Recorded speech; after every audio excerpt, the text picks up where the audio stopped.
Tačno ke ja sakam, gorka ja svoja, skopi kaže mi.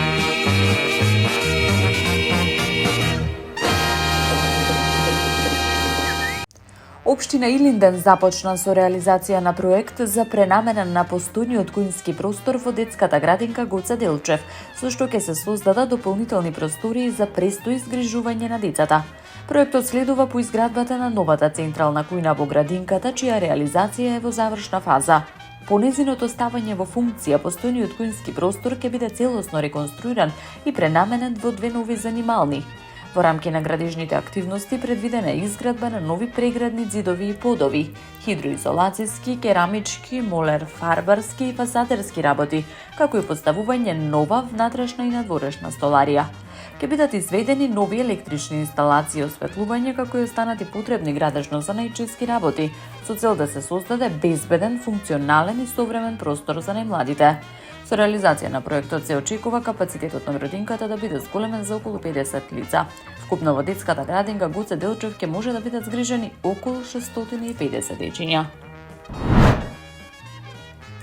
Сите службени возила со кои располагаат град Скопје и јавните претпријатија се опремени со GPS уреди и се следат преку современ мониторинг центар, извести скопскиот градоначалник Орце Ѓоргиевски.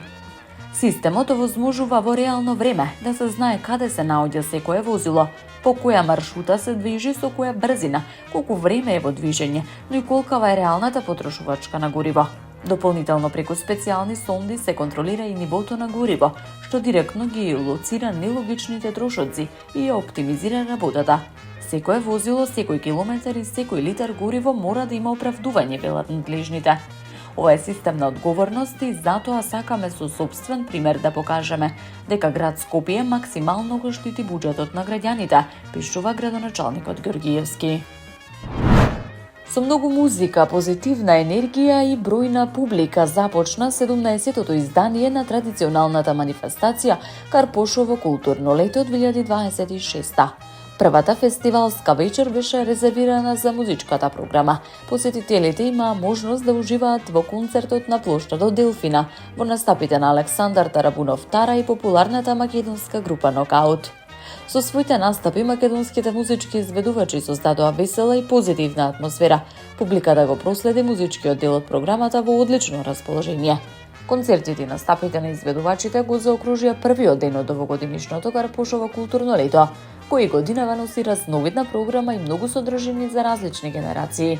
Манифестацијата продолжува во наредните денови со нови музички настапи, културни настани, уметнички содржини, со што Карпош повторно станува место за дружба, забава и културни случувања во текот на летото. Комуналните екипи на општина Аеродром синоќа до доцна во ноќта работеле на расчистување на дивите депонии и уредување на јавните површини на повеќе локации во општината. Активностите се насочени кон подобрување на комуналната хигиена и уредување на јавниот простор. Од општина Аеродром информираат дека засилените активности продолжуваат и во текот на денот, со цел јавните површини да бидат почисти и поуредени за граѓаните. Екипите продолжиле со работа уште во раните утрински часови, кога повторно биле на терен и ги реализирале редовните активности за одржување на чистотата. Од општината посочуваат дека расчистувањето на дивите депонии и уредувањето на јавните површини се дел од континуираните активности за создавање почиста и поуредена животна средина. Засилениот ангажман на комуналните служби продолжува и во наредниот период, со активности на повеќе локации низ населба Аеродром. Целосно е завршено асфалтирањето на новата сообраќајна врска која ги поврзува Волково и Кисела Јабука во општина Ѓорче Петров. Информацијата вчера ја соопшти градоначалникот на општината Александар Стојковски. Станува збор за нов локален пат во должина од 800 метри со кој се воспоставува директна и уредена сообраќајна врска меѓу двете населени места. Според Стојковски, со реализацијата на проектот, жителите добиваат подобри услови за секојдневно функционирање и движење. Особено имајќи предвид дека досега дел од трасата била неасфалтирана, со прашина во осовиот период и кал при врнежи. Денот го завршуваме со целосно асфалтирање на 800 метри комплетно нова сообраќајна врска помеѓу Волково и Кисела Јабука, наведе Стојковски.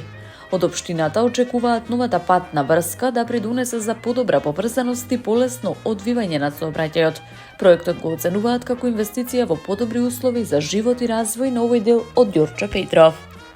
Таму е Скопје, град мој љубав лише, што ми расуте сни. Вечно ке ја сакам во своја